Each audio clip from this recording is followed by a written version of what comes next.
নমস্কার, আমি Vikram video official blog চ্যানেলে আপনাদের সকলকে জানাই স্বাগত। বন্ধুরা, ব্লগটির শুরুতেই আপনারা দেখে বুঝতে পেরেছেন যে এটি একটি দর্শনীয় ব্লগ হতে চলেছে। বন্ধুরা, এই মন্দিরটি আমাদের বিজয়ওয়াড়া শহর থেকে 30 মিনিট দূরত্বে, এটি অমরাবতী গ্রামের গ্রামীণ পরিবেশের গ্রামীণ মন্দির। বন্ধুরা, এই মন্দিরের একটি বিশেষত্বটা কি, যে আমরা সাধারণত দেখে থাকি একটা দুটো কি তিনটে চারটে শিবলিঙ্গ। আমি আমার লাইফে ফার্স্ট টাইম দেখছি এখানে কয়েক হাজার শিবলিঙ্গ আছে। তো বন্ধুরা, এই মন্দিরটি টোটালি আমি আপনাদের দিকে ঘুরে দেখাবো এবং এই শিবলিঙ্গ কতগুলি আছে হয়তো আমাকে ভিডিও সেখানে অ্যালাউ করবে কিনা আমি জানি না, তবু আমি যতটা পারবো আপনাদের দিকে পুরোটা দেখানোর চেষ্টা করবো।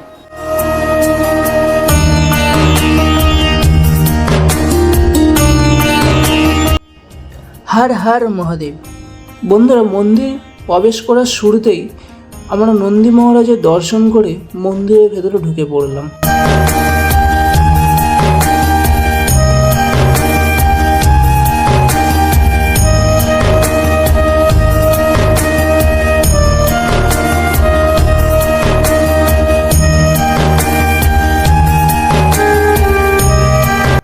বন্ধুরা, এই মন্দিরের ভেতরে শুধু ভোলানাথই বসে আছে তা নয়, আমাদের ভোলানাথের পাশে আমাদের বড় মা লাল জবার মালা পরে বসে বিরাজমান করছে।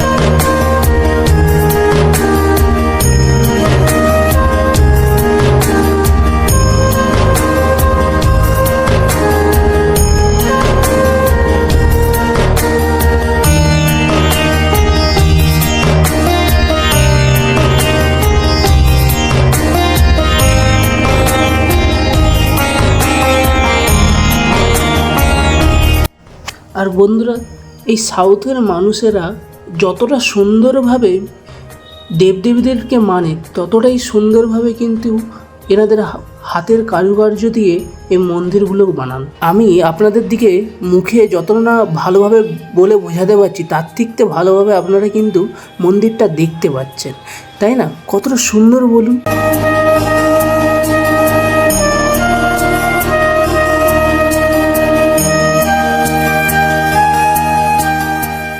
বন্ধুরা, আপনারা এই যে শিবলিঙ্গটি এই মুহূর্তে দেখতে পাচ্ছেন, এই শিবলিঙ্গটি পুরোটাই সোনাতে মোড়া। আর শিবলিঙ্গের ওপরে যে বাসুকি নাগ আছে, আমাদের এই বাসুকি নাগটা কিন্তু রূপা দিয়ে মোড়া। আর বন্ধুরা, এই সেই জায়গা যেখানে কয়েক হাজার শিবলিঙ্গ আপনারা দেখতে পাবেন, কিন্তু এখানে ভিডিও করা অ্যালাউ নেই, তাই আমি আপনাদেরকে পুরো দেখাতে পারছি না।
সো বন্ধুরা, এই ব্লগটি এখানেই আমি শেষ করছি।